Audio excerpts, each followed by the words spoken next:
Lunch Zone here at Serious Play. Actually, I guess it's at Twitch, but, through Serious Play. Of Serious Play. With Serious Play? With Serious Play. I've got Morgan joining me on voice. Perhaps other people will show up, but who knows. But this is a party for me, so I'm excited. If you notice that audio sucks, please shout me a holler, dog, and I'll try to fix it. Today we're playing Umurangi Generation. I've been pretty stoked about this. I've been wanting to play it on stream for, I don't know, a week since I had it. I should probably disclose that I was gifted a code by the developers, I think for review purposes, but I explained that what we do at Serious Play, and they were like, yeah, cool, here's one. So I am going to suggest that everybody go buy this, but, I didn't buy it, so take that for what it's worth. Before we get started, I want to do a quick land acknowledgement. We acknowledge in Milwaukee that we are on traditional Potawatomi, Ho-Chunk, and Menominee homeland along the southwest shores of Michigami, North America's largest system of freshwater lakes, where the Milwaukee, Menominee, and Kinnickinnick rivers meet, and the people of Wisconsin's sovereign Anishinaabe, Ho-Chunk, Menominee, and Oneida, and Mohican nations remain present. I feel like, particularly because of the subject matter of this game, that I would be a complete fraud if I didn't do that, and I think I really need to start doing it on every stream. So, this is my public, I don't know, hold me publicly accountable if I don't do it, because I've said I'm going to do it. Okay, so, yeah, today we're looking at Umurangi Generation. It just came out on the Switch. The Switch collects the base game and the semi-recent, I suppose, macro DLC, which we're going to take a look at. I think I might just sort of skip around on some levels to show what the deal is, because some of my favorites, and I think they're fucking awesome. And this game does... this game is really centered around... environmental storytelling. There's not a whole lot of explicit narrative. You are a photographer who is, you're taking pictures, but looking around you, you start piecing together this larger narrative that is really, really fascinating. It takes place in the future. It's a futuristic sort of speculative fiction game. Although I don't think the creator says that himself, but what he calls it is a shitty future game. Yeah, okay, so it was developed, in part at least, the head developer is Tally Faulkner, or Vesselkov, as he goes by on the interwebs. He's a Maori developer. And so Umurangi in Taro Maori, and I'm so sorry if I'm mispronouncing that, because I probably am. Umurangi means red sky. And so this is sort of the red sky generation. At the very end, when you beat at least the base game, it's dedicated to the Umurangi generation, the last generation who has to watch the world die. So in a lot of ways, it's a pretty apocalyptic game. I'm gonna look at the tutorial really quickly, just to sort of it explains sort of how things are scored and whatnot. Okay. I'll try to get. Cool that he's a Maori or Maori developer. Gives it definitely probably flavors it a little bit differently than just someone from like America. Yeah.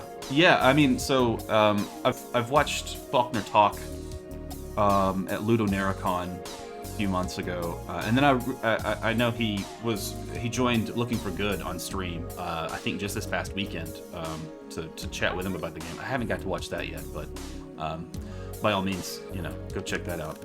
We like Looking for Good.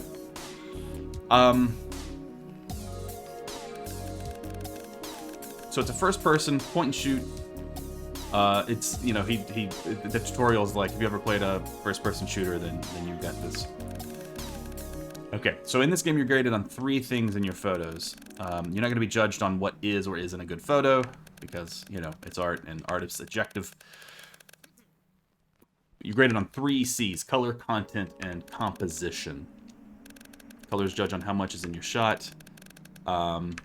If he says if something isn't colorful, that's okay, it's just moody. The second C is content. Content is judged on what you have in your shot. If you have a bunch of boring stuff, that's good. But exciting things are good too. The only thing that you're not supposed to take pictures of are the blue bottle jellyfish. Portuguese man of war. Yeah, and you'll find out as we play the game why that is. And then C is composition. Okay.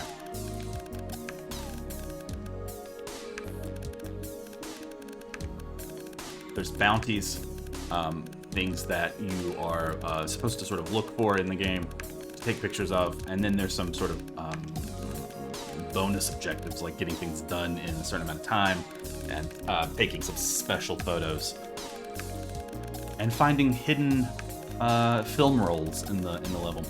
So, I mean, really, you know, the game is set up to get you to really, really pay attention to your surroundings, which I think is I mean, important if you're going to be telling the story through the environment.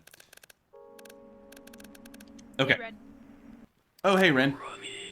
Welcome in. So we just got through the tutorial to sort of show, or to talk about, like, sort of what the game mechanic is. It's a first-person photography game. I'm graded on things like color, composition, and content, but not necessarily what is and isn't a good picture. The only thing that is, I get dinged on. One of the only things. There's actually an important other thing. Are these jellyfish that are littered throughout. Okay, so let's pick. I'm going to show you the first stage first, and then we'll go into some other ones that I think are really interesting. Awesome.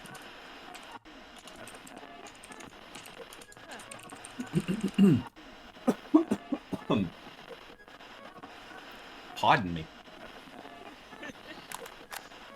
Yeah, I was like, I just had a sneeze. I was like, oh, quickly mute. You don't need to sneeze. Don't need to sneeze in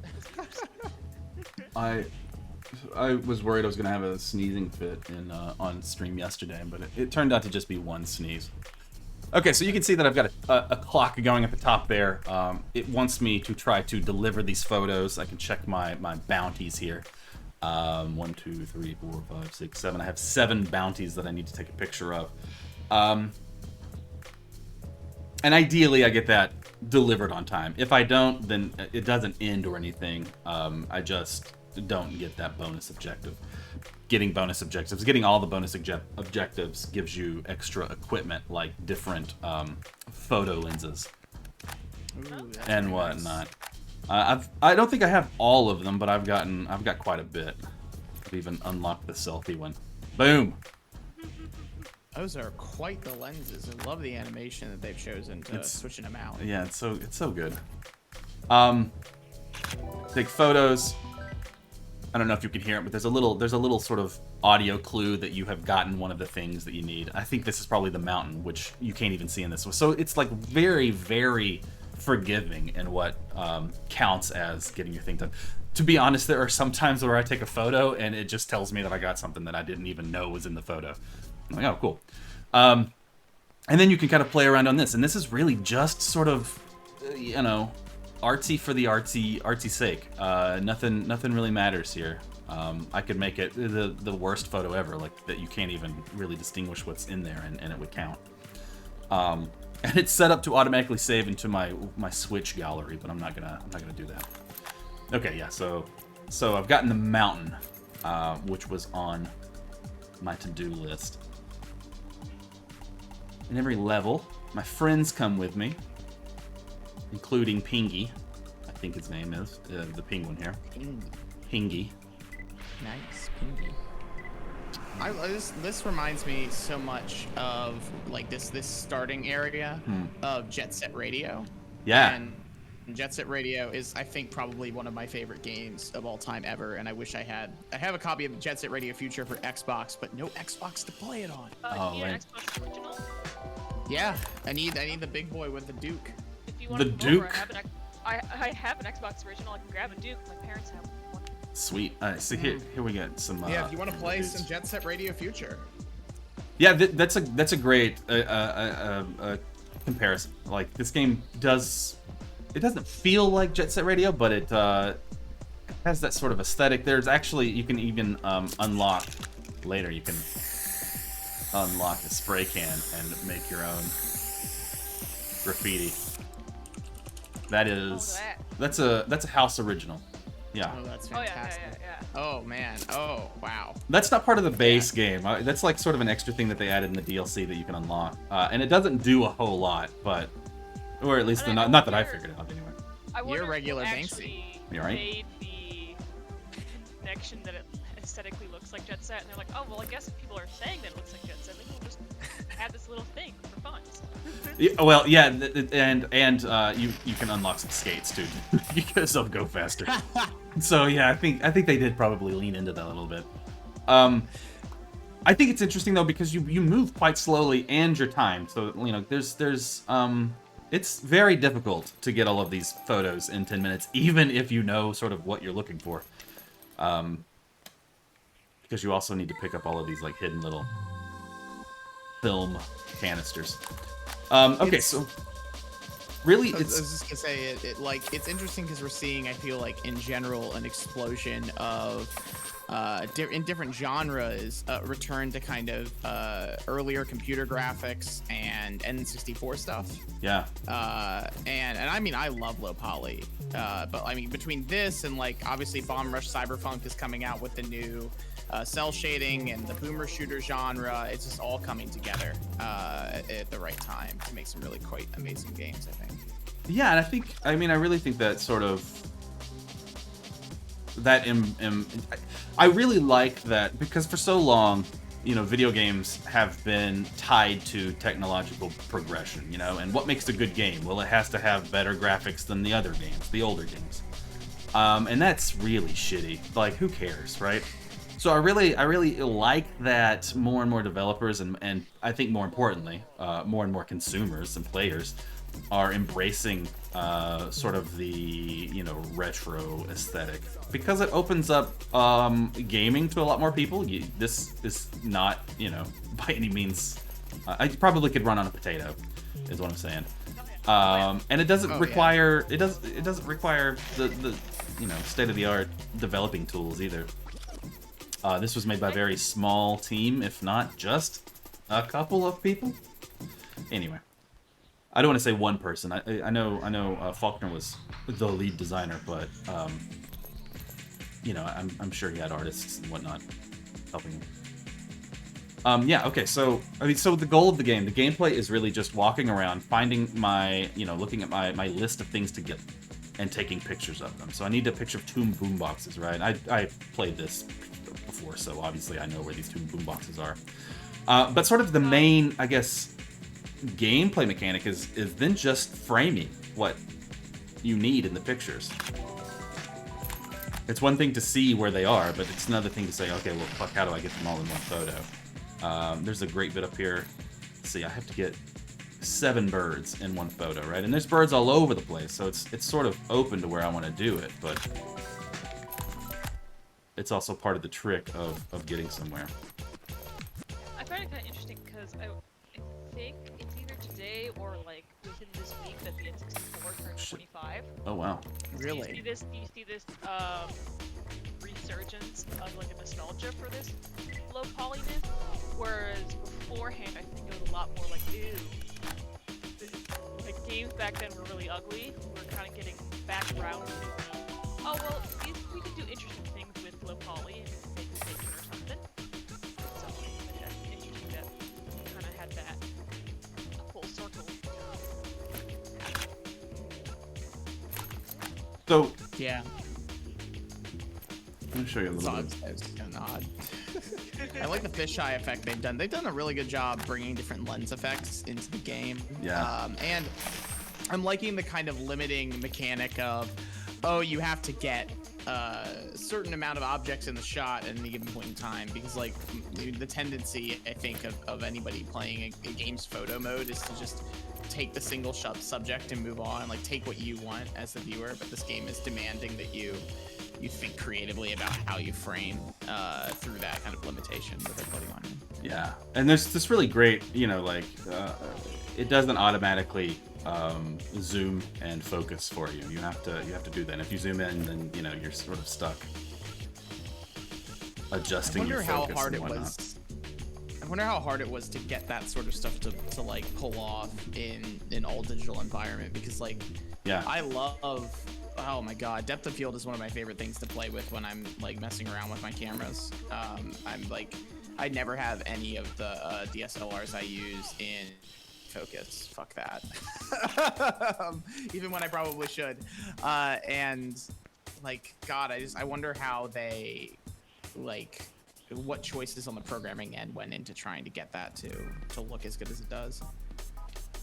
There are some, I agree. I'm not sure, but it was sort of one of the main first things that popped out at me, particularly later. So when there's more people to take photos of, getting some people in focus and the rest sort of blurry around them makes for some really interesting effects. I guess I want to talk a little bit about some of the environmental storytelling going on here. We don't have a whole lot yet, but we can see the city around us. They direct our attention to the mountain here by asking us to take a photo of it. And it's very much sort of written around the environment here. Here we have something about the mountain here. Moau, I think. Caught by the light of day, the nameless mountain who was dragged to the ocean to die. Once he was caught by the light, his new family embraced him as their own. So, I mean, something, it seems maybe like a myth. I was going to say a legend, but I knew that wasn't quite the word I was looking for. A bit maybe of a premonition to come. We can see lots of stuff about the UN, emergency lockdown, protective barricade here. Property of the UN, yada yada yada. Let's see, what else do I need to take? Okay, the word mix. I know where that's at. I feel like, having played it before, I'm almost doing an injustice to it by being able to go to where I know the things are, because that really is sort of the bread and butter of the game. It's going around and like, oh fuck, I gotta find Mix. Where the hell? Where would Mix be? I happen to know it's right here. Yeah, I mean, like, I'm not calling this game a puzzle game because I think maybe that's a bit reductive. Because, sometimes it's hard to, like, set things into genres, and that's kind of okay. Yeah. But, like, I have this issue with puzzle games, like The Witness, where you play through the game, and you're like, oh, man, yeah, that was great, and I struggled the entire time. Yeah. And then you want to play it again, and you're like, well, fuck, I have to wait until I forget the puzzles. Yeah. Yeah. But I can go have that experience again. I mean, I feel like that's not, I don't know, that's not completely unique to games, I suppose. There are TV shows and movies and books that sort of, once you, particularly like detective things, once you've read it, that enjoyment of it is only possible on the first read through. Okay, so that was the first one. I'm hanging out with my friends. We're on the top of that. We get little glimpses of things like, there's seemingly UN occupation for our protection. Let's look at the walled city. It's pretty interesting. And one, I think, that I don't quite remember all of where things are, so maybe a little bit more interesting to look at. So you can just play whatever episode you want in whatever order you want once you've beaten it once? Yeah, once you've gone through the whole thing, you can just start. Actually, maybe even before that. I think things are locked until you get to them, Mm-hmm. But there's definitely sort of this freedom. And actually, it's really interesting. Once you beat the game, you unlock different modes of play. So you can get one where it's just sort of a creative thing, where there's no delivery bonuses, and there's no limit on your film. You just have unlimited time in film to walk around and make interesting photos. And I think I might mess around with that if we have a little time, just to sort of kill time.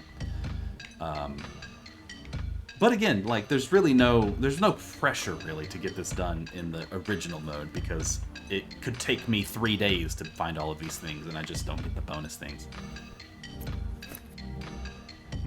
Okay, so let's see what I've got to get a photo of a cat and a bird, a photo with 15 candles, the word cops, a Manaya memorial, 4 bikes, a butterfly, and 4 feather icons are what I'm looking for.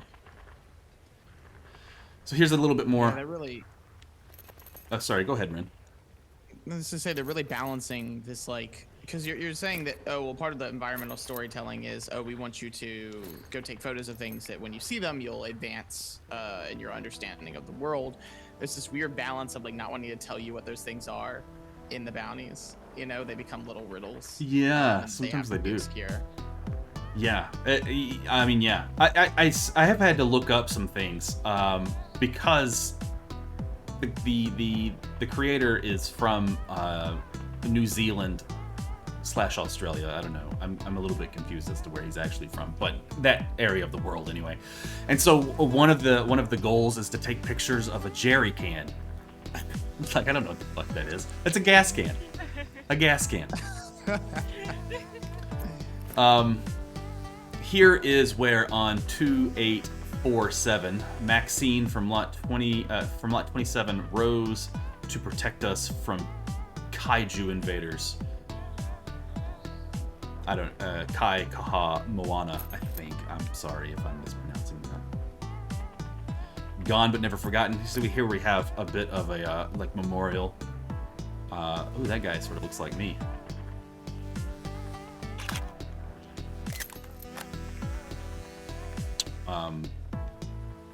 The no-go zone, United Nations declaration of a no-go zone. There are no active UN police on duty in this area. So you know, it's slowly sort of getting some details of this futuristic shitty future world. Oh hey, also interesting from a game design perspective is that there are multiple opportunities to get these in a lot of cases. I didn't realize that would count for the memorial. The first time I played it, I took a picture of this guy, which is also a memorial. Oh. So there's a little bit of freedom in that, right? And I think it's interesting how the game grades you. You know, they want. You get more dollars for more colorful and interesting things, but it's not like you get punished for taking boring photos. You know, I would make money off of this photo, albeit $2. I think this is also kind of getting into talking about, like, how do you clue, you know, your player to go find these things, and how do you storytell, right? Because, like, yeah. I wouldn't have initially taken that wall painting to be a mural. Yeah. Or memorial, rather. Memorial. So we're playing with the definition of memorial by giving multiple solutions to these puzzles. And maybe one of those memorials is, you know, we're left to kind of determine to some extent what it's memorializing in a different way than the statue. You know, I guess that kind of gets into, like, the difference between institutionalism and kind of counterculture that's clearly running through this game. I'm not exactly sure. Like, I've seen a little bit of this because of, like, what Looking for Good has done, but not enough to actually grasp what's going on. Yeah, I mean, and that's kind of the thing, right? You could play this game as a straight-up photo simulator in sort of this neo cyberpunk, you know, future, and not really get a lot of what's going on. I think eventually it starts becoming a little bit more harder to miss. Yeah. Very organic telling as you go. It's like, oh wait, something's wrong here. But I think it's also, you know, it's also at once, you know, incredibly integrated into the game, but also feels a little bit secondary. Like, you could enjoy this game and not pay attention whatsoever to any of the story. But once you sort of learn the story, it takes on this really interesting dynamic. All right, so one of the objectives is always to take a photo of my friend. So it's sort of an issue to find my friends, and the penguin is usually sort of off in the distance and sort of hiding. Penguins are off to do. Yeah. See, and I also got the 15 candle there, which I wasn't meaning to, but you know, I'll take it. Yeah, I guess Cool. that kind of points to the mechanics of like photo simulation versus how you actually utilize it, because the game will always be the thing that we don't be like, oh hey, I see a pixel Yeah. of what they said the mountain is, so that counts as the mountain. You're like, I need a picture of the mountain though. Yeah. So I don't know if that affects the story that it's told, or if it's just something that you have to kind of be like, hey, this is gonna seem easy, but like try to get nice pictures. It's interesting because like obviously when you're taking photos, the same sort of, especially candidates, that sort of shit just happens. You'll be sitting there and you're like, oh, I caught this in the background of one of these 100 shots I took today, huh? Yeah. But like not on that level, right? You like nobody's like looking pixel for pixel at what's in your shot, like as Photoshop is. But like Photoshop's not grading you on it. We haven't gotten to that level of gamification yet. Holy shit. God forbid we Yeah. ever do. But like there is kind of this interesting. I don't know, it's an automation, I suppose, right? That's occurring in a photo sim like this. Where you Yeah. have to, the computer has to make those kinds of judgment calls in a way that it's not in other contexts. Yeah, absolutely. I think I've got an ultra wide lens that basically takes a 180-degree photo, and it's a little bit of a easy mode because Whoa! it gets everything. Yeah, But I that's mean, the like hell of an ultra wide. I think thinking about the game as far as difficulties, it just doesn't make sense for this game. Not that it's not difficult. There are some levels that I spent for fucking ever on trying to find things, but I mean, I don't know. I wouldn't call it difficult even then. Just makes you look around. Okay, so let's see. A couple more things, but then we'll move on to sort of another area. I suppose this one is meant to sort of show something of a maybe a slums area. We've already seen that this is a, what do they call it, a no-go area where the UN police aren't at. We get some hints at some resistances. Cops are, I can't remember what it says, dirty, I think. The memorials where here is where such and such defended us all from yada yada. Yeah. So very, very slow, and this is stage 3, I believe. Very, very slowly sort of getting some of the, I don't know. I don't even know if I want to call it narrative, but like color of the world. I mean, it's narrative, but you know what I mean. Not like narrative. Yeah, it's not traditional. Not It's not narration. traditionally structured in any way. Right. But yeah, I mean, that's I don't know. There's a whole discussion to be had about what non-narrative means. But that's probably not for here. Is anything not non-narrative? That is a question. That's a good question. I don't know. This is Depends on which narratologist you ask. Fair enough. I think these are the fellas that I sort of first was blown away by the depth of field thing, right? Like they just, I don't know, it looks cool. It does look really good. It makes the it smoke it trail. makes it feel like more 3D than 3D, you know? Yeah. Because I don't know. I guess we're not. I wonder if we'll ever get to the point. I guess of course we will, because we live in a simulation. So eventually we will just be able to reproduce it. But I'm kidding. But I'm thinking about like first-person games that actually have that sort of depth of field as you're playing. Things coming into focus when. I don't know. Now I'm just rambling because now I'm thinking, well, that sort of exists with like rendering, right? Like pop-up. Yeah.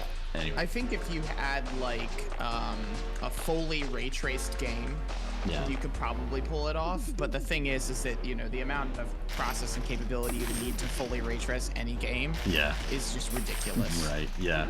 and we're not there. We're not gonna be there probably for another fucking 10 years. I mean, the fact that it's only 10 years is pretty crazy. Oh yeah. Yeah. It took No, 10 I, years to like, go from completely 8-bit believe- games to... Oh, no, it took like, I don't know, 15 years almost to go from 8-bit games to 3D polygons. Really shitty polygons. I don't know. I'd have to look at that. Also, I can't remember where to turn these in at. So 83, so it took us about. There it is. When the PS1 was out, 83, so like 10 years. PS1 was out in 93? Really? Are you sure? I think so. I was thinking more like 97, 95 or I thought 97. it was much 94. later. 94. 94, all right. Really? 94. Well, there you have it, folks. 94. Congratulations. I just looked I'm at checking something now. I don't think I'm actually unlocking that stuff. I think those are things I have already, but you know, maybe I am. Okay, so Obviously, the penguin is like a hard Evangelion reference. It has to be. I love the penguin. I- So more penguins. thought I mean, yeah, probably is because there are mechs in this game. Good, as there should be. More Yeah. games with mix. Okay, so this is I don't know, level 5 or 6, I think, and this is really sort of where things start getting really sort of bizarre and coming to a head. For one thing, it's the darkest stage in the game, which makes it sort of you know, interestingly difficult to find things. And then we can see that we are in some sort of battle zone. If we come up Yeah. here, we can see what the hell they're shooting at. Oh god.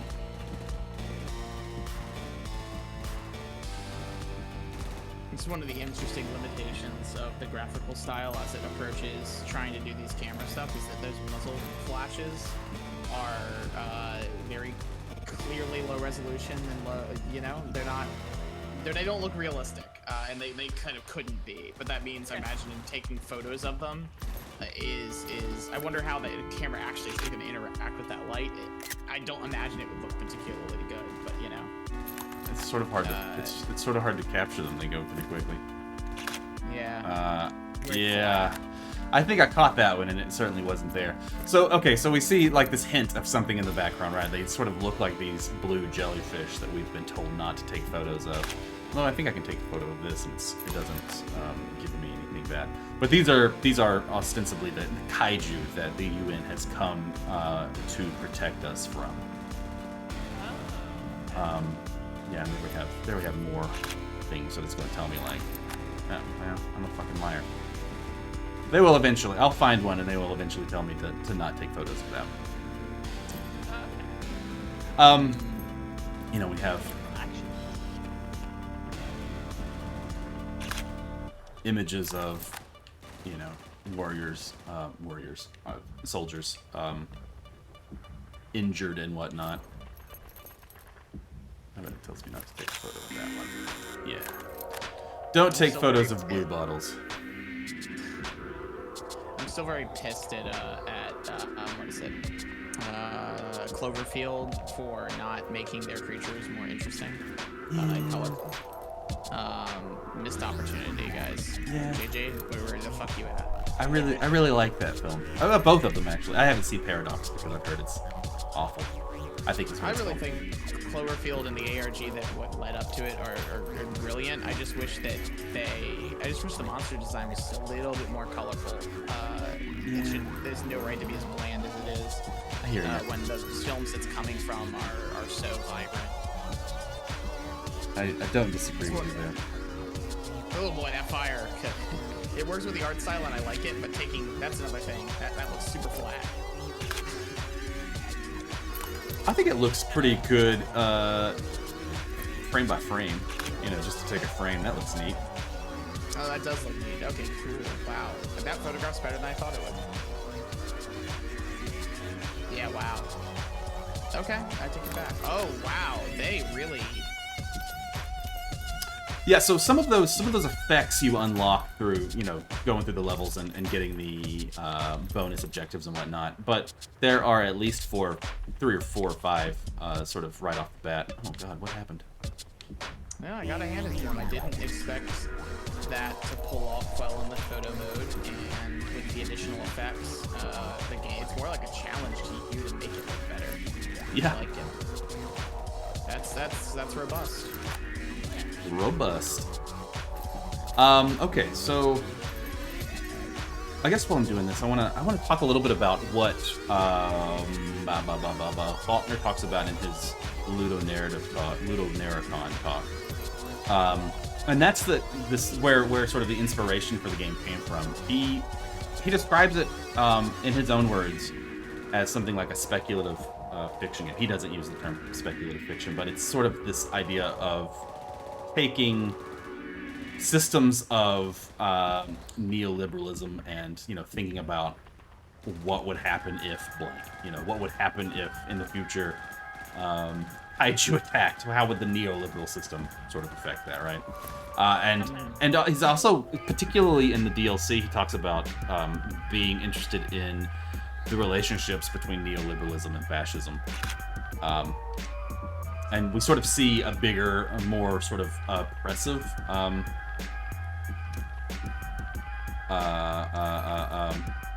what's the word I'm looking for? Presence of the UN forces.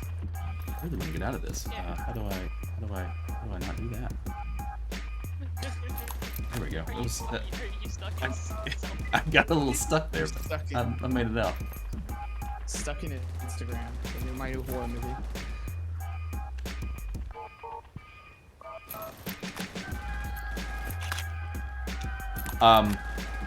Sorry. I lost my train of thought. He was, because he's, you know, from that part of the world, a lot of this arose out of his, you know, experience with the Australian bushfires from last year. And just sort of watching how, you know, the government responded to it, and sort of like, you know, the way he put it, they responded to a disaster that, for all intents and purposes, they caused through inaction anyway. And you know, he's careful, even though he's quite critical of particular administrations and actors in that system. He's careful to note that he's not criticizing a particular actor or administration, but the system in whole. Right? It's not something that, you know, what the prime minister could have done much about. As the prime minister, I'm not sure what the political realities in Australia are and how long he's been the prime minister, but clearly climate change has been around for, 30 years we've been talking about it, plus. So, you know, what should have happened has long been overdue, and so that inaction through the system, because, you know, the system is to make money and whatnot, it's sort of their fault. And then it's, you know, a little bit like what we were talking about yesterday, Ren, in those games we were looking at, you know. The tools of, you know, these neoliberal systems are such that, you know, the response is going to be sort of, well, let's send troops in, or, you know, in this case, mechs or whatever.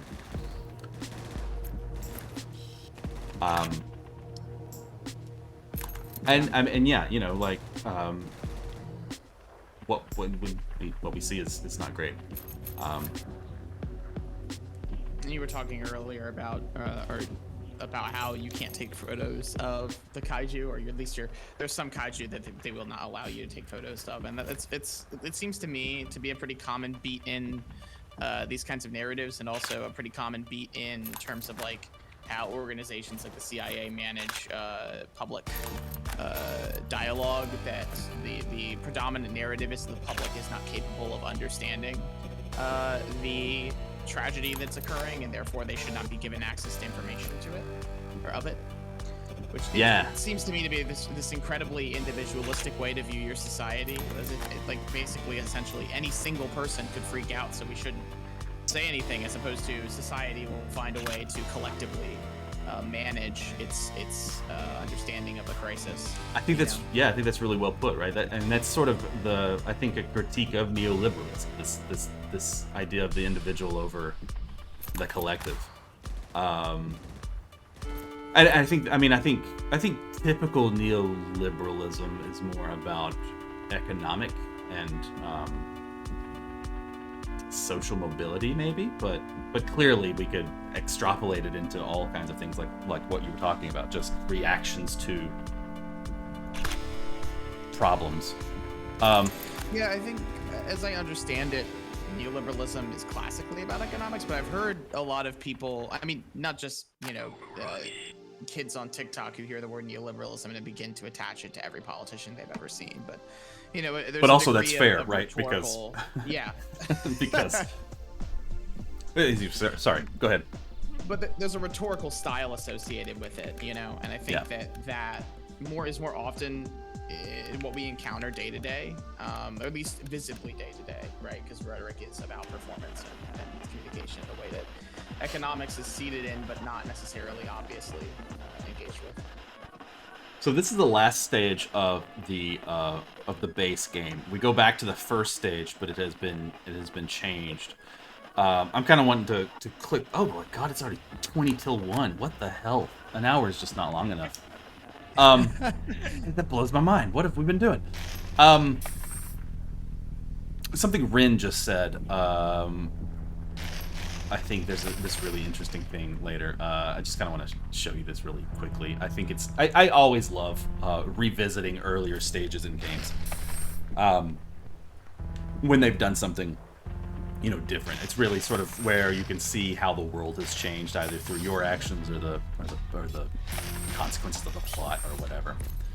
But here we get the first sort of explicit view. Oh my god. Platforming of these mechs that have the UN have sent to save us, right? And we can sort of see. I guess that is the kaiju there shooting off. Throughout the game, you get the impression that the people here are very much like, go the fuck away. We don't want your help, UN. You're just making things worse. We can do it. And yada yada yada. Part of the DLC really sort of gets a little bit more explicit in that, and you wind up going to this hangar where they are building a... Actually, I didn't notice that it said 2 weeks earlier, so I guess macro takes place before the base game. That's my bad. That's some bad reading skills on my part. But it's in a really light font. You get on a white background. You get these really great sort of, fascist propaganda posters. Kill confirmed, and go down in history as someone who did something rather than someone who just complains about it. I don't know if those hashtags really do anything. Let me look it up. But there's this. Let's see. Here we see, you can skate around on the mech and look for things. But at some point you get to go into something of a barracks. It's time to make them our bitch. How is the job? It's an easy job. It's just the barracks, yeah. And you start seeing things like, propaganda from the other side. It's not like the outward-facing propaganda, but it's inward propaganda to get sort of to boost the morale of your soldiers. Oh, that's kind of cringe, bro. Do you want to try critical thinking, also known as questioning your superiors? Also known as being a traitor? Also known as we will detain your family? Not gonna lie, that's kind of cringe, bro.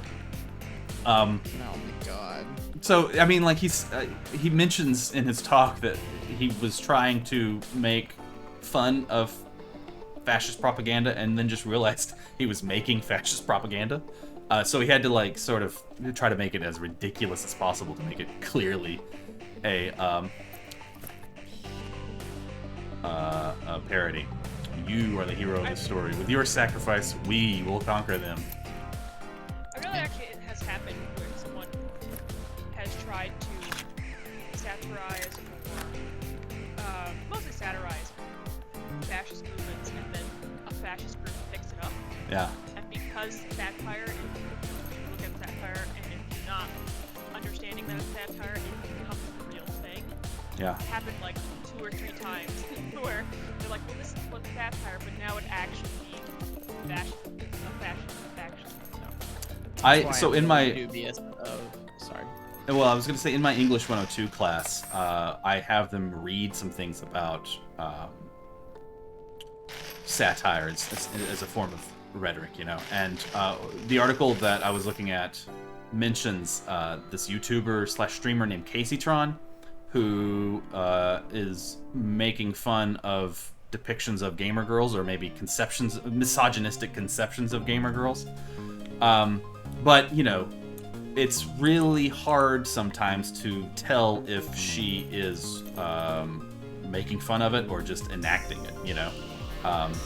And then you get into, you know, the comments that come on who are just spewing misogynistic things because she's sort of prompting them to, even though she's making fun of them. And at some point, when does it just become sort of adding to the misogyny of online spaces for women, rather than sort of poking fun at it?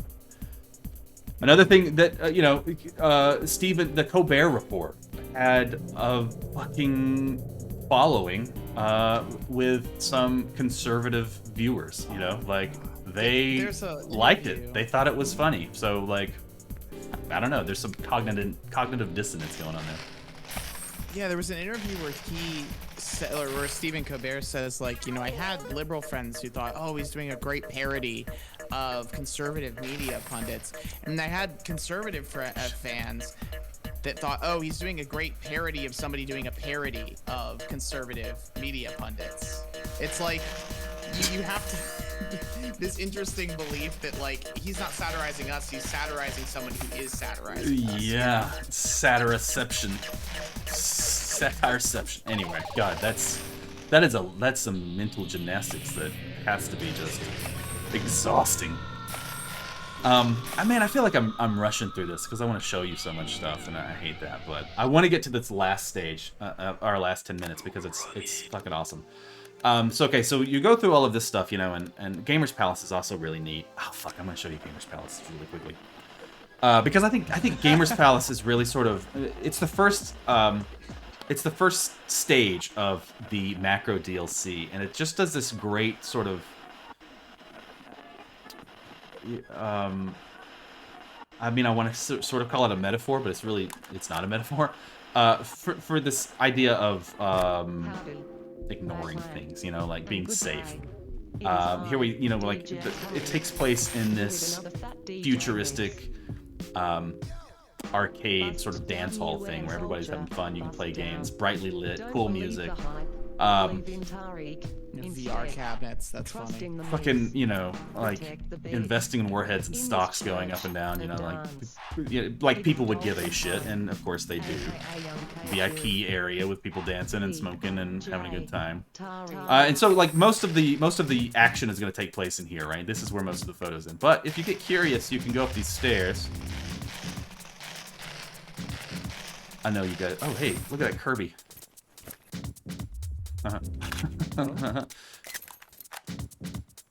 I know you guys are lagging behind me. I apologize if I'm going too fast. But you get up here and, like, the music cuts out, and you start hearing things about evacuation, right? Like, so you sort of you come out of this basement arcade and you're back into the real world, and this is where your friends are to take a picture. They're still waiting, sort of, to get in, I suppose.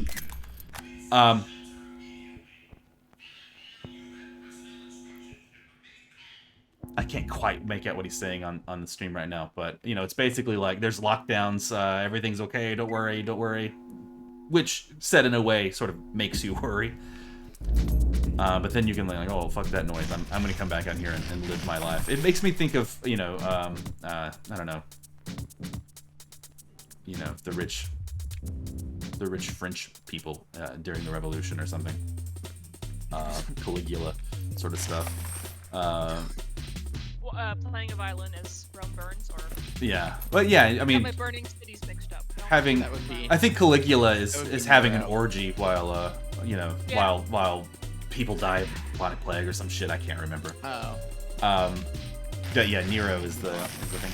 There's just also this interesting critique here of and I'm getting this from the talk. I'm not saying I'm smart enough to like pull this out of the game myself, but this idea of resistance as aesthetic, you know, and like who benefits from that. As I say as I wear my anti-fascist social club T-shirt, it's, you know, at what point is it identification? At what point is it sort of a you know, lazy shorthand for not really doing anything?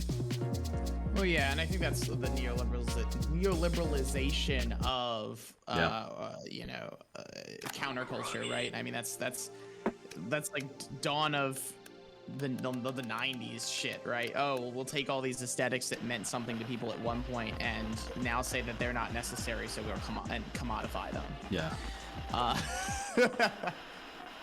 And I'm hoping we're kind of moving past that at some point here, because it seems like there's a wave of social action now that is in some ways more interested in actually, you know, getting out of the individualist bubble. But I also think that social media has its own way of commodifying these sorts of things. But I think it's definitely because you look at like the social movements. I'm just thinking of Pride because Fringe. Yes. Yeah. You get a lot of corporate commodification of you know, a social movement sort of thing. So it's like, yeah, people will buy rainbow things and you know, buy colored flags and that kind of stuff. But then when it goes away, that's just money in corporate pocket, not giving to an actual cause sort of thing. So you get that definitely that commodification. And I think it's endemic to neoliberalism. I'm not entirely sure, just capitalism in general. Of being like, hey, this is something that people care about. Let's sell it. Yeah. Yeah, I mean, I think it's important to distinguish between ideas of capitalism and ideas of neoliberalism, but I think they're also incredibly enmeshed, you know? So it's almost hard to talk about one without talking about the other one. It kind of becomes a... It's almost like a stage of capitalism, you know? Like, Yeah. I think the neo part is sort of recognizing that, you know, the old liberalism part has happened in capitalism now. This is just sort of where we are now, where everything has basically been bought or owned already, and now sort of we're having to balance all of these people who have nothing with that. I don't know. I feel a little bit like a fraud talking much about it, because I would classify my understanding of it as maybe slightly better than basic, but yeah, I don't know. Maybe that's maybe I'm just being idealist there. I have a very rudimentary understanding of neoliberalism. Yeah. Yeah, That I'm is very much like I feel like I can. like globalization. Like, oh, neoliberalism is a word that's thrown around. And you're like, I know that word, sure, but it's never actually like defined. Well, I mean, it's a broad definition for sure, right? And it is about sort of a response to classical liberalism, and, you know, sort of an idea of individuals being responsible for their own destiny, and you just got to pick yourself up by the bootstraps. But that idea is necessarily couched in capitalism, right? Because that's also part of our system. So it's about doing that in the mode of capital. I don't know. I'm gonna catch some Oh, there's for my this, penguin but guy. I feel like Margaret Thatcher is probably one of the most dominant kind of, I guess, geopolitical figures of the last 50 years that you could point at and say, you know, neoliberalism in motion, you know. But it's interesting because I really think that there's a definition of it as it comes to economic policy and the, you know, revitalization of kind of the laissez-faire look at the market. Yeah. But there's also this aesthetic definition and this rhetorical definition, and a more, and I think all these things kind of end up blending together because, you know, they're all intersectional, but also because people use the term so fluidly at this point to basically to try and critique what's going on in our world. And so I feel like, to some extent, it's become increasingly more difficult to define as the term gets used and used and used and used. Yeah, it's really starting to mean less and less because it's so it's such an umbrella term for just the shit that's wrong with the world. Also, But also that's kind of fair, because it's the system that we live in. So I don't know. So this last stage, I don't know if you can tell, but clearly it is a protest, right? We have protesters, we have umbrellas, people with stop sign shields. We have some Maori like warrior dancing going on. I think, as someone who isn't very versed in that society and culture, but I'm using my context clues here that's what's going on here. I'm not going to get to it because I'm not sure where all the things that I need to take a picture are off the top of my head, despite knowing some of them. You'll notice too that like on this one I'm not getting money for my photos, but instead it shows me sort of what sort of social media presence it has. That one was shared 2.7 thousand times. They also warn you, which I thought was just brilliant, and I don't know if it does it all the time, but I know I triggered it back here. It will tell you to be careful not to take pictures of protesters' faces. Don't take close photos of protesters' faces, which is the only other thing besides the jellyfish that you aren't supposed to take a picture of. So at the end of this, after you meet all your criteria, this wall goes down and you can sort of investigate this memorial back here. Oh, that's interesting. I didn't notice the American flag, but yeah, that says something because this is not set in America. Basically, a fucking mech comes and opens fire on everyone, and you sort of get knocked out and you wake up above it, like up on the buildings, I think, right up there actually. And you can look down and there's body bags everywhere and like craters where the mech had fired on people. So like to me this is where, and I doubt it has the same powerful punch sort of running through it like I have here.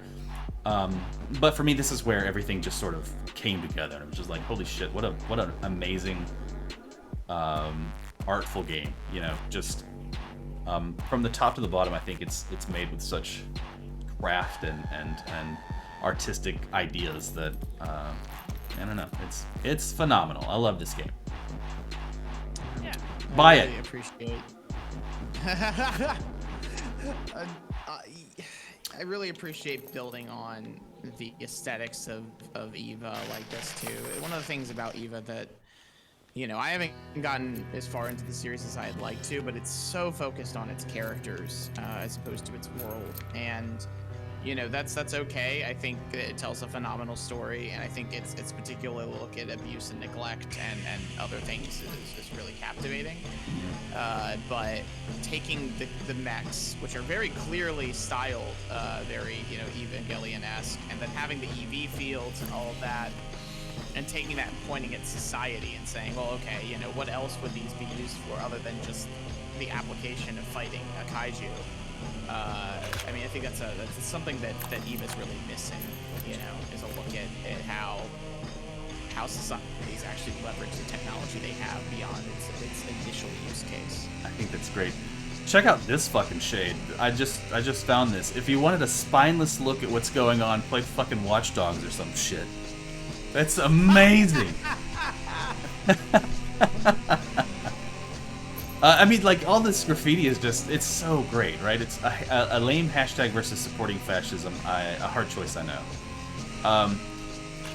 So, like, I don't know. It doesn't beat around its bush about its message. No, I love that Watch Dogs exists in this world and is still played. Yeah, because this is at least, I think, 20 or 30 years in the future. So, like, it might be like the new Assassin's Creed for Ubisoft at that point. They're just releasing one every year. Which, actually, I say new. I guess that's what they're doing now, huh? Yeah. All right. Souls who unite can't be beaten by a gun. We burn, you burn too. So, yeah, just I don't know, a great look at, you know, the ways that you can flesh out a world, I think, in just writing on the wall. Literally writing on the wall. Well, like, Portal used that very effectively. Yeah, for sure. As you got farther away from the levels of Portal 1, you saw more and more graffiti, and that was very poignant. It tells the story outside of, you know, And it tells it in such a way that it doesn't feel ham-fisted, you know, or it doesn't really slow down the gameplay, like making you stop playing to watch a cutscene. And I mean, Valve does neat things like that all the time, but just being, I actually used a clip from Portal to talk about environmental storytelling when I teach it in classes. Yeah, one of the first times where you just sort of get a peek behind one of the walls and you can see someone's been living there, you know. And I think it might be the first time you see cake is a lie, and you know, there's like marks for how long they've been there. And it's just such a... There's just so much information there that basically you get at a glance that you can't really do in... I was gonna say other media, but maybe print-based media.